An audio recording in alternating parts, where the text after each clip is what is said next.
was 11 when Taylor Thorne moved into the residence next to ours.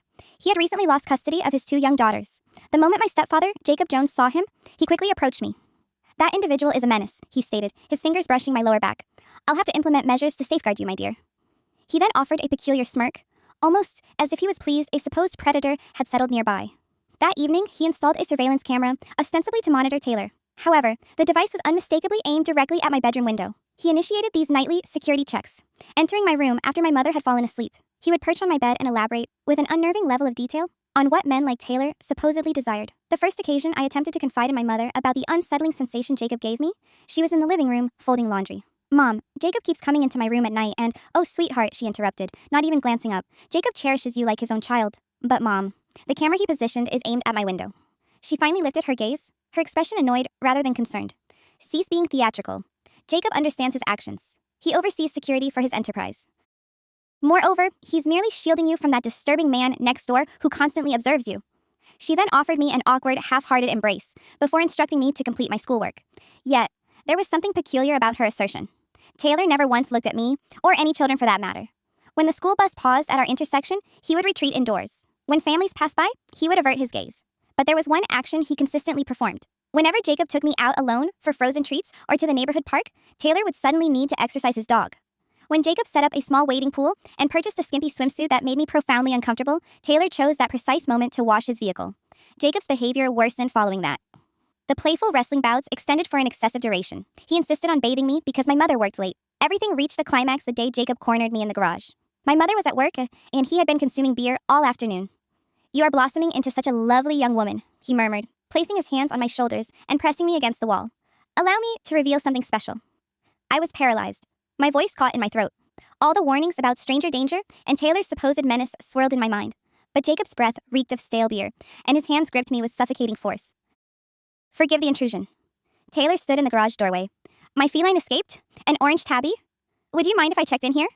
Jacob's entire countenance transformed instantly. His hands fell away, and he adopted his cordial neighbor's smile. "No cat here, Taylor. You should depart." But Taylor stepped inside regardless. "I'm certain I saw him dart this way. Allow me just to inspect behind those containers quickly." "Leave." Jacob's voice sharpened. "I merely need to locate my cat," Taylor stated calmly, not moving. I slipped past Jacob and darted inside while the 2 men exchanged intense gazes. That evening, my mother and Jacob sat me down for a discussion. They declared that Taylor was attempting to dismantle our family, that I should never approach him again, and that I should always place my trust in my stepfather because he desired what was optimal for me. I did not believe a single word, however, because all I could contemplate was how Taylor had intervened. So the following day, when I discovered Taylor exercising his dog, the words simply flowed from me. "Jacob does things. He touches me, and I know." Taylor spoke quietly. "I have been meticulously documenting everything." He then accompanied me to the police station to file a report. However, upon our arrival, events did not unfold as we had hoped. Instead of the police officers attending to a child recounting her stepfather's inappropriate touching, they chuckled. They regarded Taylor and instructed him, "Cease manipulating this young girl." Jacob Jones coaches the local Sunrise Stars team. He manages a charitable donation center. He would never engage in such behavior. You, on the other hand, given your history, seem a more fitting individual to be here with this child. I attempted to speak up, to advocate for Taylor and articulate my truth, but a female officer actually escorted me away and conducted an interview. She posed no questions concerning my stepfather. Her inquiries revolved solely around Taylor, and no amount of explanation managed to penetrate her preconceived notions. They dismissed us both from the station, but only after threatening to apprehend Taylor if he lodged another report. The police must have contacted Jacob immediately after our departure, because upon my return home, both he and my mother awaited me in the living room. My mother's face was flushed with fury as she seized my shoulders and shook me. "Do you comprehend what people will utter? Jacob's reputation could be irrevocably damaged because of you." I observed him behind her, scrutinizing me, his hand resting on his trousers. That night, he entered my room. I shall not articulate what transpired. But when he finally departed, I could scarcely move. I lay there for an hour, perhaps 2, too traumatized to articulate a sound, to weep, to do anything. Then, when they were at last asleep, I performed an action I had never before contemplated. I unlatched my window as silently as possible and clambered out. I had to secure assistance. I limped across the darkened yard to Taylor's house and rapped softly on his back door. And when he opened it, that was when I saw them. His 2 daughters on the sofa in the living room, covered in contusions. My heart seized. The bruises on their arms and legs appeared fresh, an array of purple and yellow marks that churned my stomach. Fear washed over me like icy water. Was Taylor harming them too? Had I merely escaped one tormentor, only to run directly to another? The elder girl, perhaps 7, noticed me first. Her eyes widened, and she sprang from the sofa, rushing toward me. I instinctively stumbled backward, poised to flee. But then she spoke. Father, is she all right? She's bleeding. The younger one, probably 5, scrambled after her sister. She appears badly hurt, Daddy. Like we did when Mommy... Taylor interjected quickly, but his voice remained gentle. The girls hesitated, gazing between me and their father with worried expressions. But Father, she requires aid just as we did. The older one insisted. Recall when you discovered us at Mommy's place? Aviva, please escort your sister upstairs. I will attend to her. The girls reluctantly headed for the staircase, but not before the younger one clasped my hand. It's fine. Our father rescues people. He saved us from Mommy. Their words spun in my head as Taylor carefully helped me to the couch. My legs trembled so intensely I could barely stand. He retrieved a blanket and draped it around my shoulders, then settled into a chair opposite me, maintaining a respectful distance. I need to summon an ambulance, he stated, reaching for his phone. No. The word tore from me. They will dispatch me back. Mother will not believe me. The police already presume you are fabricating. Taylor slowly lowered the phone. His hands quivered slightly. Your injuries necessitate... Your daughters? I interrupted, needing to comprehend. Those bruises, did you... Their mother inflicted that. His voice hardened, but not toward me. She has had them for the past 3 months. They telephoned me crying 2 days ago, stated she had been drinking again, becoming violent. I drove 4 hours and discovered them confined in a closet. He rose and walked to a filing cabinet, extracting a thick folder. I have been documenting her abuse for 2 years. Photographs, medical records, recordings. The court still granted her primary custody because she convinced them I was unstable. He displayed photo after photo. His daughters with black eyes, bruised ribs, lacerations on their arms, medical reports, text messages from his ex-wife threatening to harm them if he did not remit more funds. But you lost custody, I interjected, bewildered. She is adept at manipulation, much like Jacob. He returned the folder and resumed his seat. She informed the judge I was violent. Paid a friend to falsify an account of witnessing me strike the girls. The court accepted her narrative because... He paused, raking a hand through his hair. Because I have a past. Nothing involving children, but sufficient that when she depicted me as perilous, it resonated. The room felt overly quiet. I drew the blanket tighter around me. I need to document what Jacob inflicted upon you. Taylor stated carefully. Photographs of any injuries. Write down everything you recall. We will construct a case they cannot disregard. They already disregarded us once. That was a single attempt. We do not cease. He procured a notebook and pen. Commence from the beginning. When did Jacob first... A car door slammed outside. We both froze. Through the window, I discerned Jacob's truck in my driveway, earlier than its usual arrival. My mother's vehicle pulled up behind him. He knows I'm gone, I whispered. Taylor moved swiftly, yet calmly. Girls, he called upstairs. Quiet time. Remain in your room. He led me to his kitchen, away from any windows. They cannot legally compel you back tonight. You're injured and reporting abuse, but they will attempt. The pounding on his front door commenced less than a minute later. Taylor, open up. I know she is within. Jacob's voice boomed through the house. Taylor looked at me. Do you wish for me to answer? I nodded, too terrified to speak. He approached the door, but did not open it. She is secure, Jacob. Return home. Secure? You have abducted her. Open this door or I am contacting the authorities. Please do, Taylor replied evenly. I will exhibit her injuries to them. Silence. Then my mother's voice, trembling and high-pitched. Please, Taylor. She is disoriented. She fabricates stories. Merely allow me to escort my daughter home. She is not fabricating anything, and you are aware of it. More silence. Then Jacob again, lower, more menacing. You possess no conception of whom you are antagonizing. I am acquainted with individuals, influential individuals. You deem losing your children to be severe. I will annihilate what remains of your pitiable existence. Everything you are uttering is being recorded, Taylor announced. Please continue your threats. Jacob kicked the door with sufficient force to rattle the frame. You are finished. Do you comprehend? Finished. We heard them disputing as they moved away. My mother's voice carried back. Perhaps we should simply summon the police. Let them resolve this. Silence, Jacob snapped. You desire everyone to know your daughter is a fabricator, that she is disturbed? I shall manage this. Their car doors slammed shut. Engines ignited, but instead of departing, they remained in their driveway, observing Taylor's house. They are not leaving, I stated, peeking through the blinds. Good. Let them observe. Taylor handed me the notebook once more. Document everything. Date it. Be precise. I began writing. My hand trembling so severely, the words appeared as mere scribbles. Taylor brewed tea and placed it beside me, then ascended to check on his daughters. I overheard him reading them a story, his voice calm, as if none of this tumultuous situation was transpiring. An hour passed. Jacob's truck continued to idle in the driveway. I had filled 3 pages when Taylor returned downstairs. They are asleep, he stated. How are you faring? Frightened, exhausted, everything aches, he nodded. In the morning, we will proceed to the hospital. Secure proper documentation of your injuries. Then locate legal counsel. Jacob declared he knows influential individuals. So do I. Different categories of individuals. Individuals who genuinely assist children instead of harming them. The notebook felt heavy in my lap. What if no one credits us again? Then we persist in our efforts. We discover someone who will. He settled into the chair opposite me once more. I have been observing Jacob for months. The way he gazes at you, the pretext to be alone with you. I commenced keeping notes, capturing images when feasible, such as when he made you wear that swimsuit. I possess photographs of him observing you, his expression, the manner in which he positioned that pool so he could view it from multiple windows. Taylor produced another folder. I have documented every incident I have witnessed. The late-night visits to your room, when your mother's vehicle is absent, the times he has taken you out unaccompanied, how you appear upon your return. Page after page of meticulous notes, times, dates, observations, photographs captured from his window depicting Jacob leading me to his truck. My body language screaming discomfort. Why did you undertake all of this? Because I discerned the indicators, the grooming, the isolation, the manner in which he was setting you up. His voice softened. My former spouse subjected our girls to the identical treatment, convinced everyone I was dangerous while she was the perpetrator of their harm. I could not permit it to befall another child. A knock at the back door caused us both to startle, but it was not Jacob. Mr. Taylor Thorne, a small voice called out. Ms. Goodwin from down the street. I observed the commotion. Is everything in order? Taylor looked at me, silently requesting permission with his eyes. I nodded. Ms. Goodwin, who must have been at least 70, stepped inside and immediately noticed me.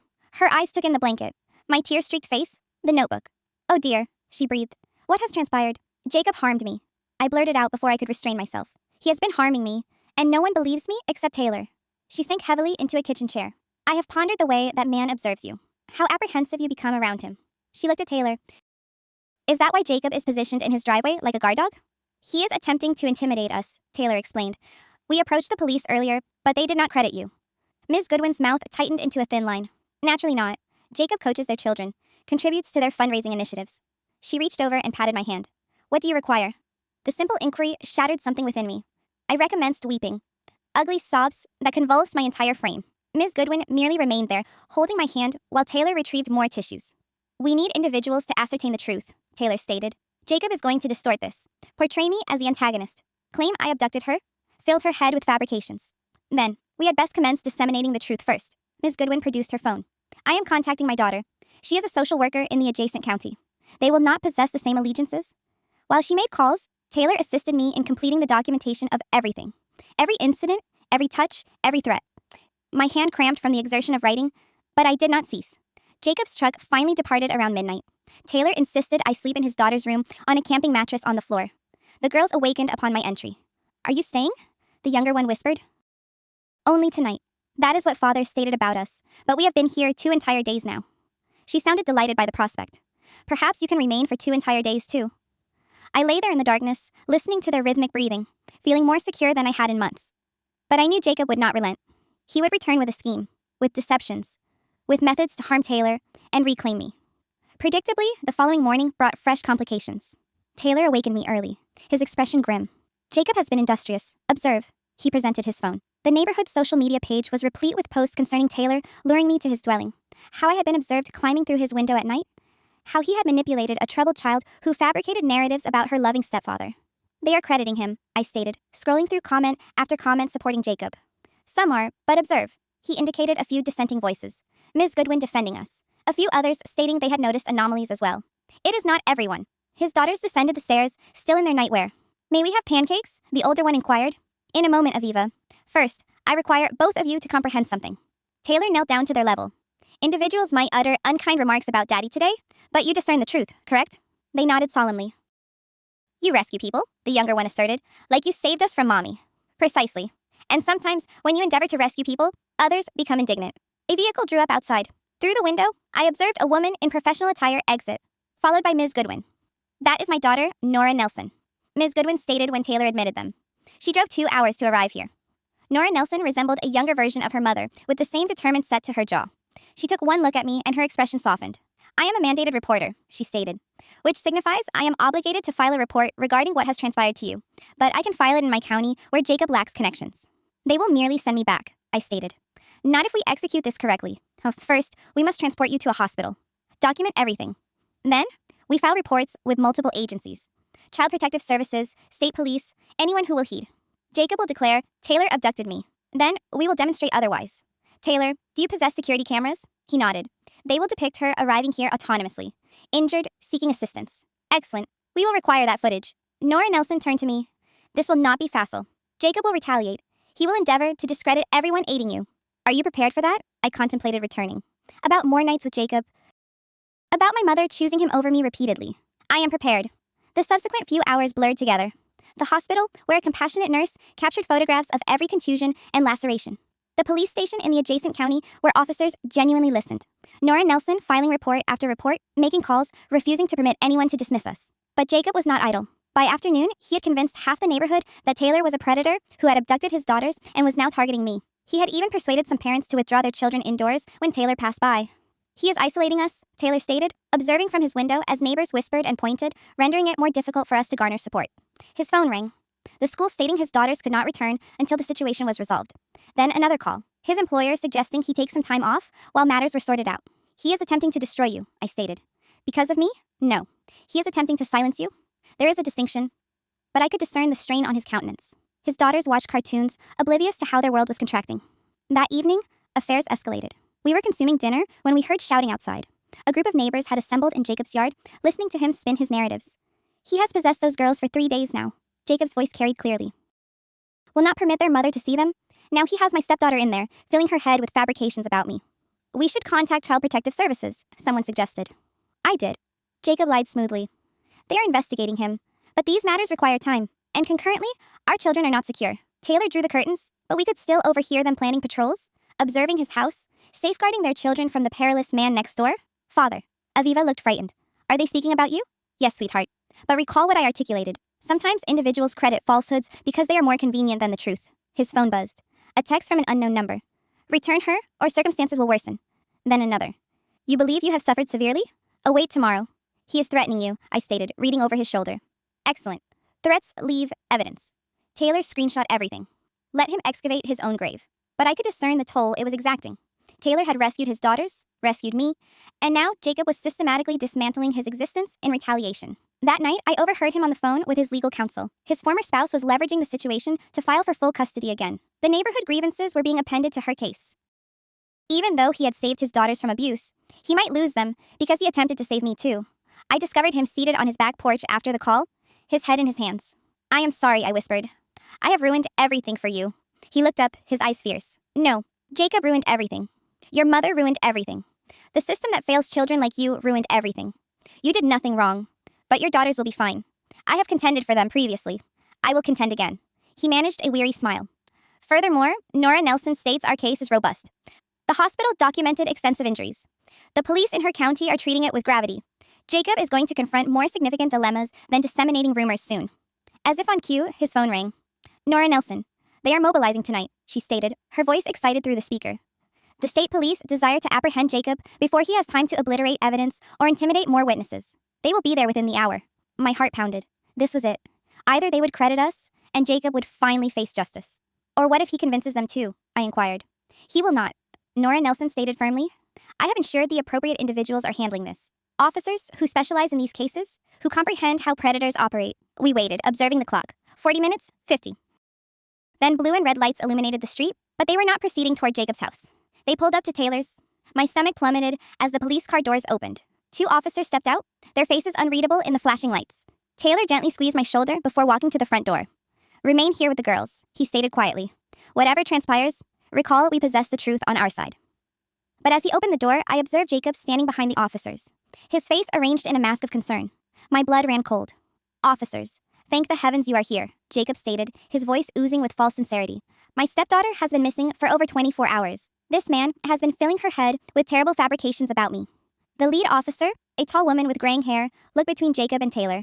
Sir, we received a report that you are harboring a runaway minor and 2 children who were removed from their mother's custody. They are my daughters, Taylor stated calmly. I possess documentation demonstrating their mother was abusing them, and this young girl came to me for assistance after being assaulted by her stepfather. Jacob's face contorted with practiced anguish. You see, he has turned her against me. I have raised that girl for 3 years. I coach her friends' softball teams. Ask anyone in this neighborhood. I am a pillar of this community. The second officer, younger with a thick mustache, shifted uncomfortably. We need to see the children, sir. All of them. Taylor hesitated, then stepped aside. They are inside, but I am not leaving them alone with him. He pointed at Jacob. As we entered the living room, Aviva and her sister pressed against me, sensing the tension. The officer's eyes swept over us, taking in the girl's fading bruises, my notebook still on the coffee table, the blanket I had draped around myself the night before. She needs to return home, Jacob stated, reaching for me. Her mother is terribly distressed. I flinched away from him, and the female officer noticed. Miss, are you injured? Before I could respond, Jacob interjected. She has always been dramatic. Fabricates stories for attention. That is why we have been considering therapy. I possess hospital records from this morning, Taylor stated, extracting a folder documenting her injuries. And these are photographs of my daughter's injuries from their mother's abuse. The male officer barely glanced at the papers. That is a matter for family court, sir. At present, we need to return this minor to her legal guardians. But he harmed me. The words burst from me. He enters my room at night. He touches me. She is disoriented, Jacob interrupted smoothly. Taylor here has been feeding her these notions. He lost custody of his own children. What does that signify? The female officer knelt down to my level. Sweetheart, has Mr. Taylor touched you inappropriately? No. Taylor saved me. Jacob is the one who... Officers, Jacob cut in again. I possess text messages from my wife. Our daughter has been acting out lately, narrating stories at school, seeking attention. We believe Taylor has been grooming her, exploiting her vulnerability. He produced his phone, displaying what appeared to be a conversation with my mother. My heart sank as I realized he had been preparing for this, creating false evidence while we had been constructing our genuine case. The younger officer read the messages, his expression hardening. Sir, he stated to Taylor, I am going to require you to step outside while we resolve this. I am not leaving these children alone with him, Taylor stated firmly. Are you refusing to comply with police directives? The officer's hand moved to his belt. Nora Nelson chose that precise moment to arrive. Ms. Goodwin directly behind her. Officers, I am a social worker from Riverside County. I have been documenting this case. This child has disclosed severe abuse by her stepfather. Jacob's mask slipped for just a moment, anger flashing in his eyes before he recovered. More individuals he has manipulated. This is precisely what I feared. He is constructing a network to support his fabrications. I possess photographs, Nora Nelson stated, holding up her phone. Captured at Riverside General Hospital this morning. Bruising consistent with assault. Probably self-inflicted, Jacob stated quickly. Or Taylor inflicted it to make me appear unfavorable. Officers, every minute she spends with him, he is poisoning her further against her family. The female officer stood up, looking conflicted. We must adhere to protocol. The child needs to be returned to her legal guardians while investigations proceed. No. I clasped Taylor's arm. Please, do not compel me to return. He will harm me again. He stated he would, he stated. Observe how hysterical she becomes? Jacob shook his head sadly. This is precisely what I mean. Taylor has her utterly brainwashed. Taylor's daughters commenced weeping, clinging to their father. The scene was chaotic. Children crying, adults disputing, police endeavoring to maintain order. And throughout it all, Jacob stood there with that concerned expression, perfectly enacting the worried stepfather. Everyone calm down, the female officer stated loudly. Sir, she addressed Taylor. I comprehend your concerns, but without a court order, we are obligated to return the minor to her legal guardians. Then obtain a court order, Nora Nelson stated. I will file for emergency custody. Just grant us 24 hours. Mother is already en route to collect her, Jacob stated. She is devastated. Has not slept since her daughter vanished. As if on cue, my mother's car pulled up outside. She exited, and I was astonished to perceive she had been weeping. Her makeup was smeared, her hair disheveled. She appeared like a worried mother, not the woman who had dismissed my pleas for assistance. My baby, she cried, rushing toward me.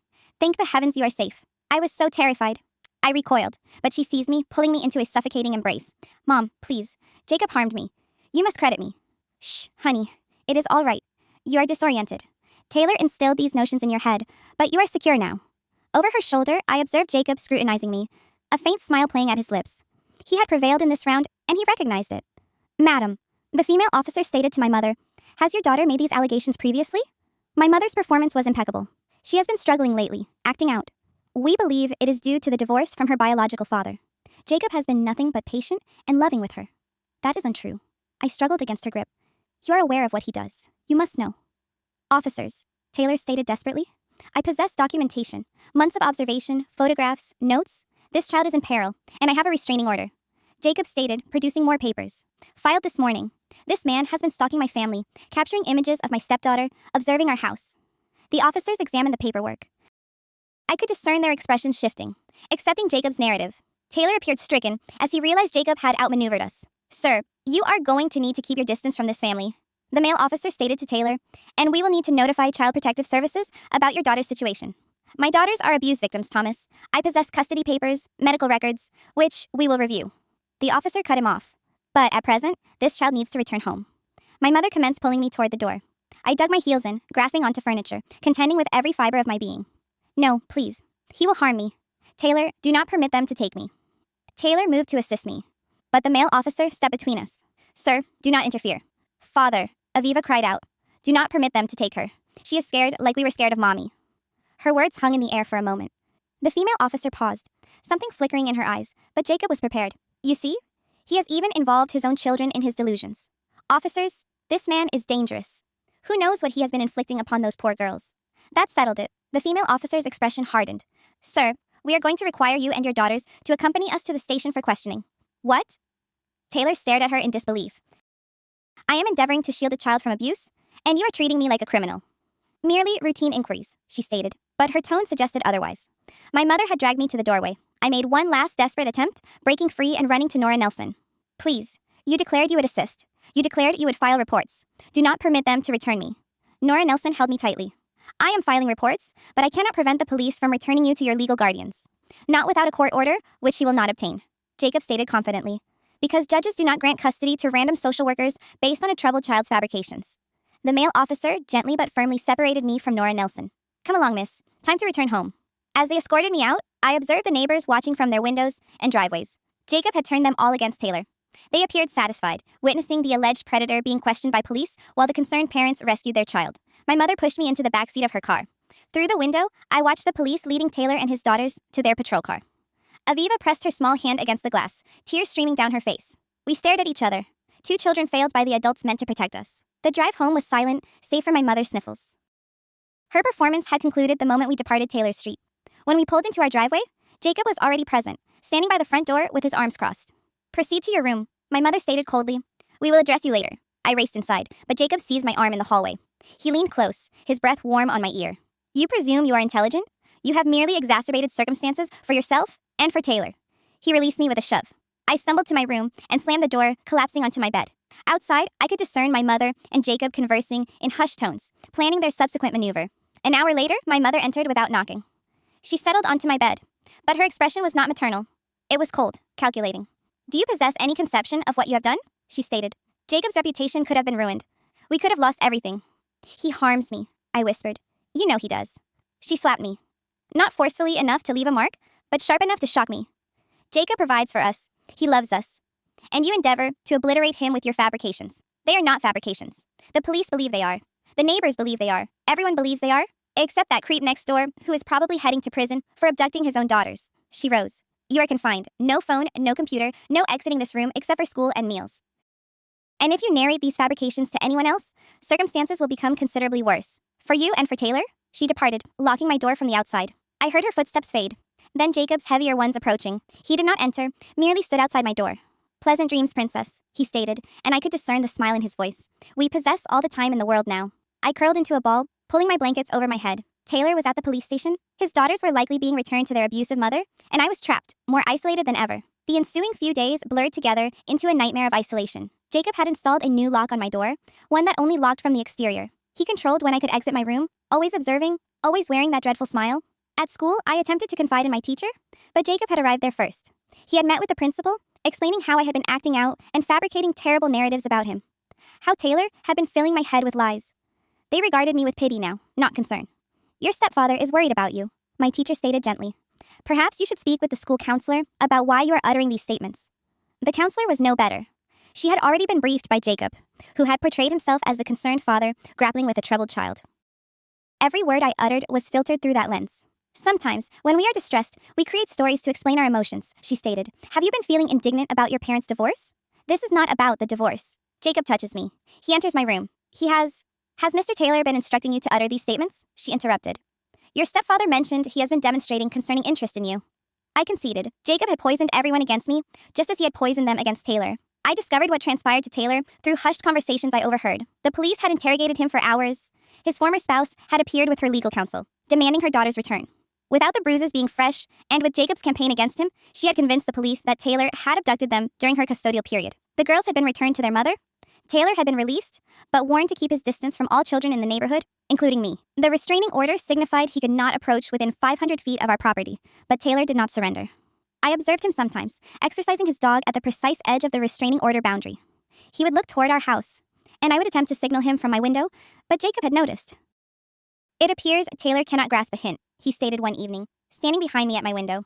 Perhaps I need to assist him in comprehending. The following day, Taylor's car tires were slashed. The day after that, someone spray-painted Predator on his garage door. Jacob had alibis for both incidents, of course. He had been at work with dozens of witnesses, but I knew he was behind it, just as I knew he was behind the sudden complications Taylor faced at work. The anonymous complaints to his employer about his concerning behavior around children. 2 weeks after I had been forcibly returned home, everything escalated. Jacob had recommenced his nighttime visits, each one more severe than the last. I attempted barricading my door with furniture, but he had simply removed it all while I was at school. That night, I heard him approaching down the hallway, but then I discerned something else. A faint tapping at my window. I rushed over to discover Ms. Goodwin standing in our backyard, holding a flashlight. "Open the window," she mouthed. I struggled with the lock Jacob had installed, but managed to crack it open a few inches. "Taylor dispatched me," she whispered urgently. "He cannot come himself because of the restraining order, but we are aware you are in peril. Nora Nelson has been fighting to secure an emergency hearing. We merely require a little more time." "I do not possess time," I whispered back, hearing Jacob's footsteps drawing closer. "He is coming tomorrow night," Ms. Goodwin stated quickly. "Be prepared. We are going to, My door opened and Jacob stood there, his face dark with fury. Ms. Goodwin ducked below the window, but he had seen her flashlight.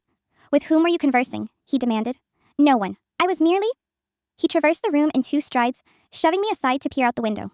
Ms. Goodwin had vanished, but he observed the disturbed grass where she had been standing. "That elderly—" he snarled. "She is collaborating with Taylor, is she not?" He seized my arm, squeezing with sufficient force to bruise. "What did she inform you? What are they devising?" "Nothing." She merely shook me vigorously. "Do not lie to me. I know they are devising something, but it will not succeed. I am too astute for them." He stormed out, and I overheard him on the phone with my mother. Within minutes, they were both in the living room, strategizing. I pressed my ear to my door, attempting to discern. "We need to discredit her too," Jacob was stating. "Make it appear as though she is part of Taylor's delusions. I will contact the police tomorrow." My mother concurred. "Inform them she has been harassing us, assisting Taylor in stalking our daughter." "No, superior idea." I could discern Jacob's smile. "We will make it appear as though she has been assisting Taylor with something more grievous. Plant some evidence. Permit the police to draw their own conclusions." My blood ran cold. They were going to frame Ms. Goodwin just as they had turned everyone against Taylor. I had to alert her. But how? I was confined. No phone, no computer. The window was my sole recourse, but Jacob would be observing now. I waited until the house was quiet, then attempted the window again. It was sealed tightly. Jacob must have secured it from the exterior while I was in the bathroom. I was utterly trapped. The following day at school, I attempted to locate anyone who would listen. But Jacob's poison had spread too widely. Teachers redirected me to the counselor. The counselor discussed my fixation on these narratives. Even my friends avoided me now, their parents having cautioned them about my fabrications. During lunch, I observed a police car in the school parking lot. My heart leaped. Perhaps they were present to investigate Jacob. But then I observed him exiting the principal's office with 2 officers, shaking their hands, appearing concerned and paternal. He noticed me observing and winked. That afternoon, I was summoned to the principal's office. The same 2 officers were present along with the principal, the counselor, and my mother. "Honey," my mother stated, her voice syrupy sweet. "These officers need to pose some questions to you about Ms. Goodwin." The female officer leaned forward. "We have received some concerning information about Ms. Goodwin's relationship with Mr. Taylor, and we understand she has been attempting to contact you." I knew this was a snare, but I did not know how to evade it. "She is merely worried about me." "Worried or involved in something inappropriate?" the male officer inquired. "Your stepfather discovered some disturbing photographs on Taylor's computer. Photographs of children, including you." "That is untrue," I protested. "Jacob is fabricating. He is inventing all of this. Because what?" Jacob interrupted, his voice gentle, but his eyes hard. "Because I care about your safety. Because I am attempting to shield you from predators." "You are the predator," I screamed, springing to my feet. "You are the one who harms me. You are the one who—" My mother seized me, pulling me back down. "You see, this is what Taylor has done to her. Filled her head with these terrible notions. Now, Ms. Goodwin is involved too, assisting him in manipulating our daughter." The officers exchanged glances. I could discern they credited every word. "We will need to interrogate Ms. Goodwin," the female officer stated. "And we will need you to keep your distance from her," she added to me, "for your own security." I felt the walls constricting. Jacob had systematically eliminated everyone who could assist me. Taylor was neutralized by the restraining order. His daughters were back with their abusive mother. Ms. Goodwin would soon be under investigation. Nora Nelson was contending with the system, but the system was rigged in Jacob's favor. That night, Jacob entered my room with a smile. "You comprehend how this operates?" he stated, settling onto my bed. "I dominate this town. I dominate the police. I dominate your school. And I dominate you." He reached for me and I scrambled away, but there was nowhere to flee. "Taylor cannot rescue you. That elderly lady cannot rescue you. No one can rescue you. So, you might as well cease contending." I kicked at him, screaming, hoping my mother would hear and finally intervene, but she never came. Jacob eventually departed, leaving me sobbing on the floor. I crawled to my window, desperate for air, for escape, for anything. That was when I observed it. A small piece of paper tucked into the window frame from outside. I managed to dislodge it with my fingernail. It was from Taylor, his handwriting cramped and urgent. "Tomorrow, 3 p.m. Be ready. T."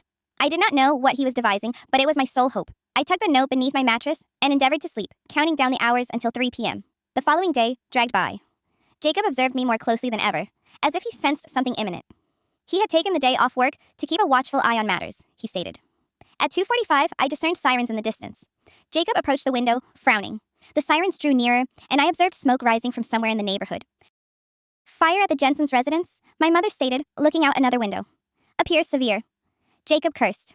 The Jensens were 3 houses away, close enough that the fire department would desire to evacuate surrounding homes as a precautionary measure. Predictably, a firefighter knocked on our door minutes later. Madam, we require everyone to evacuate while we gain control of the situation. Of course, my mother stated, seizing her purse. Honey, retrieve your footwear. Jacob appeared suspicious, but could not dispute with the fire department. As we filed out of the house, I scanned the throng of neighbors gathering on the street. There, Taylor, standing at the very edge of the restraining order boundary, his eyes locked on mine. In the pandemonium of the evacuation, with firefighters rushing about and neighbors milling around, Jacob's attention was divided. He was attempting to observe me while simultaneously maintaining his concerned citizen persona. I commenced edging away from my parents, moving toward the cluster of children from the neighborhood. Jacob noticed and started after me, but a firefighter halted him to inquire about gas lines in our house. This was my opportunity. I broke into a run, weaving through the crowd. I heard Jacob yelling behind me, my mother screaming my name, but I did not cease. Taylor observed me approaching and also began to move, remaining just outside the restraining order boundary, but proceeding toward his car. I could hear Jacob crashing through the crowd behind me, shouting for someone to halt me. She is disoriented, he yelled. She is not secure. Someone detain her. But in the chaos of the fire evacuation, no one paid attention to one running child. I reached the boundary line just as Taylor reached his car. He could not cross to assist me. That would violate the order and furnish Jacob with everything he required to have Taylor apprehended. Run to Ms. Goodwin's house, Taylor shouted. Nora Nelson is there with papers. I veered left, sprinting toward Ms. Goodwin's house 2 streets over. Behind me, Jacob had relinquished the pursuit of assistance and was chasing me himself. He was swifter, gaining ground.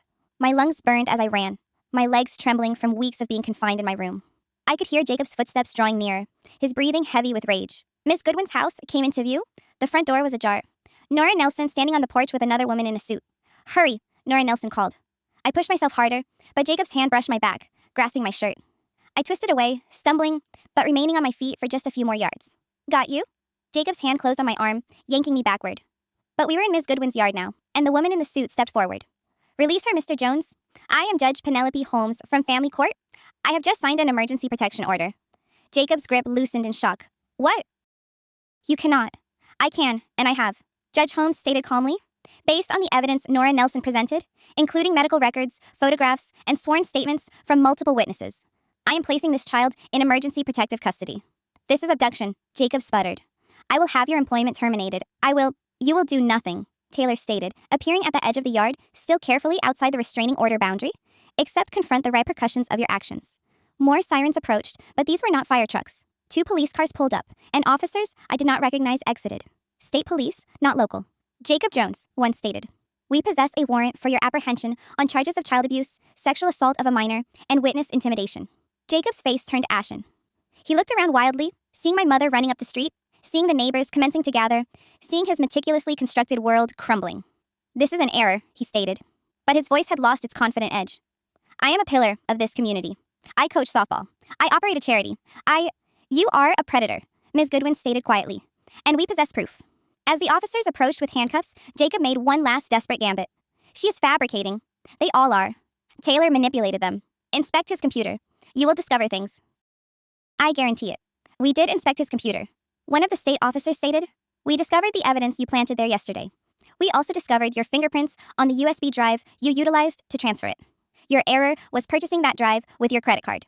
Jacob's mouth opened and closed like a fish. Behind him, my mother had halted in the middle of the street, her face a mask of shock. Mom, I called out, some part of me still hoping she would choose me. Even now, she looked at me, then at Jacob being handcuffed, then at the neighbors watching. I observed the moment she made her choice.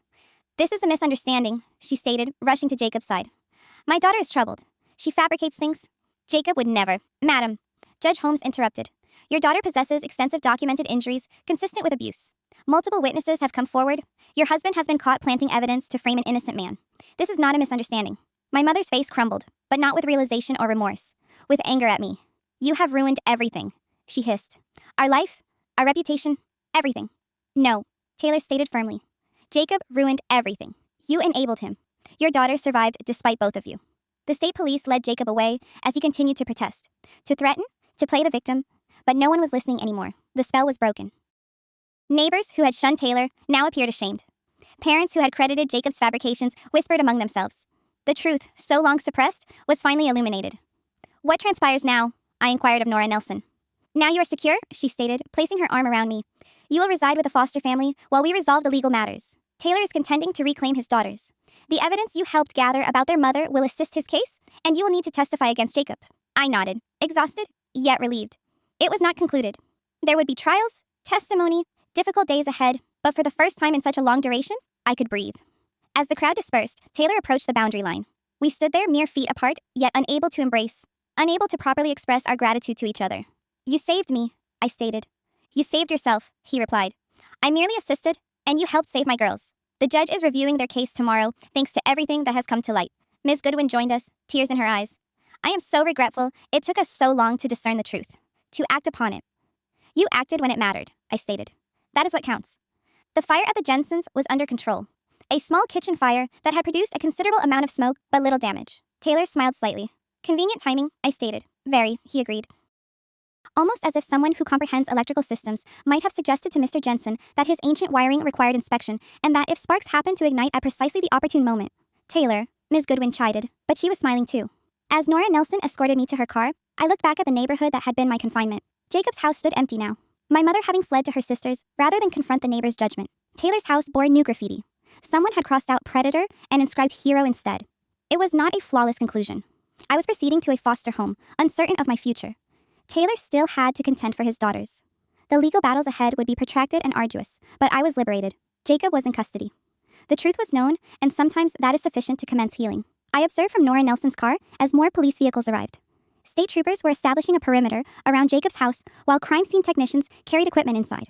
Through the chaos, I spotted my mother disputing with an officer near her car, gesticulating wildly. We need to proceed to the station, Nora Nelson stated, igniting the engine. They will desire your statement while everything is fresh. The drive took us past Taylor's house. He was standing in his driveway with Judge Holmes, displaying documents. His daughter's case file, I realized.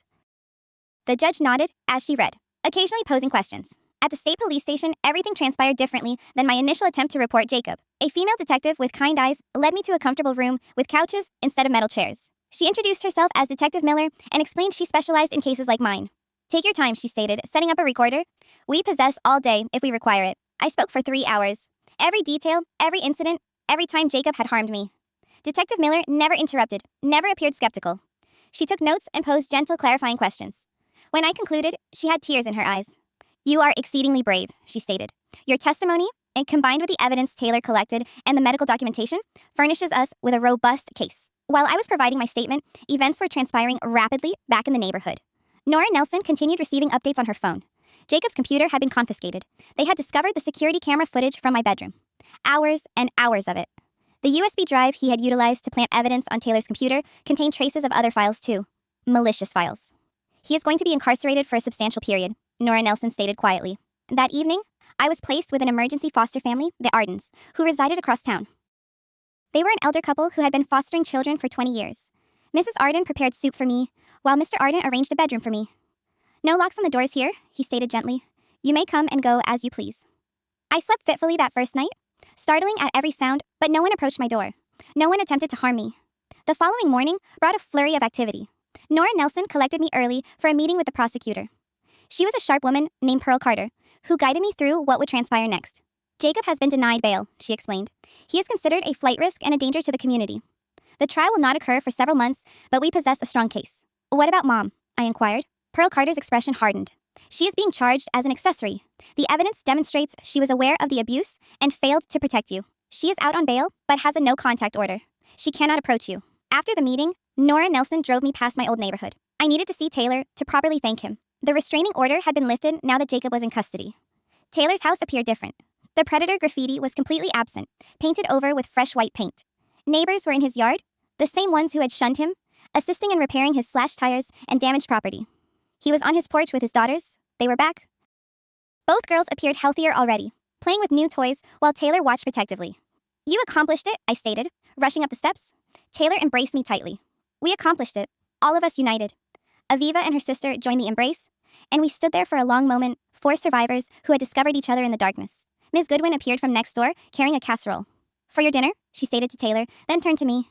"How are you faring, dear?" "Better," I stated honestly. "The Ardens are pleasant, good individuals," she nodded. "I have known them for years. You will be secure there." The neighborhood had transformed in just one day.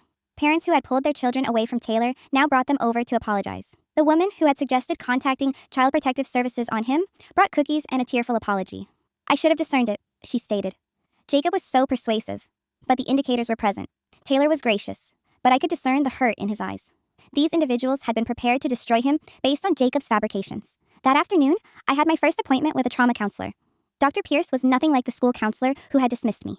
She listened without judgment and provided me with tools to cope with the nightmares and anxiety. "Healing is not linear," she stated. "Some days will be more challenging than others." "That is normal." The Ardens were patient with my struggles. When I awakened screaming that first week, Mrs. Arden prepared me tea and sat with me until I calmed down. When I could not consume certain foods because they reminded me of Jacob, Mr. Arden learned to prepare new dishes. School was complicated. News of Jacob's apprehension had spread rapidly. Some children stared at me with pity, others with curiosity. My teacher apologized profusely for not crediting me. "I am mandated to report suspicions of abuse," she stated, tears in her eyes. "I failed you. I am so regretful." The principal held an assembly about recognizing abuse and speaking up. It felt too little, too late, but at least they were endeavoring. 2 weeks into my new existence, I testified before a grand jury. It was terrifying, but Pearl Carter prepared me thoroughly. I spoke clearly about everything Jacob had done, everything my mother had disregarded. The grand jury returned multiple indictments against both of them.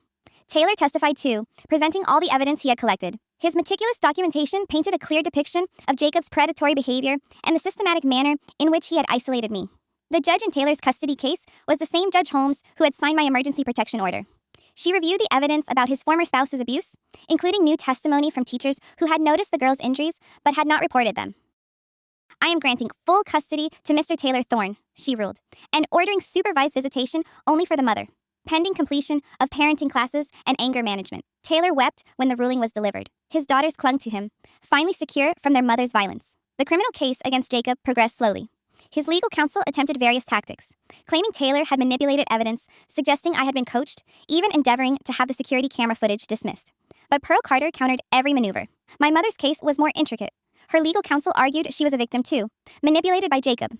But the prosecutor possessed evidence of her actively concealing for him, threatening me to remain silent, choosing him over my safety repeatedly. 3 months after Jacob's apprehension, I was summoned to testify in a pre-trial hearing. Witnessing him in an orange jumpsuit, shackled and diminished, was surreal. He had appeared so powerful before, so untouchable. Now he was merely a pathetic man in chains. I testified for 2 hours, detailing the abuse. Jacob's legal counsel attempted to disconcert me, suggesting I was disoriented, that Taylor had implanted notions in my head, but I remained calm and adhered to the truth. "Taylor saved me," I stated firmly. "Jacob harmed me. Those are the facts." The judge ruled there was sufficient evidence for trial. Jacob's legal counsel immediately attempted to negotiate a plea deal, but Pearl Carter was not interested in anything less than significant prison time. My mother's trial occurred first. I had to testify again, this time about her knowledge and complicity. It was more challenging than testifying against Jacob. Despite everything, a part of me still desired her to love me, to choose me. She was convicted of child endangerment and failure to protect. The judge sentenced her to 3 years in prison, suspended to 1 year with probation.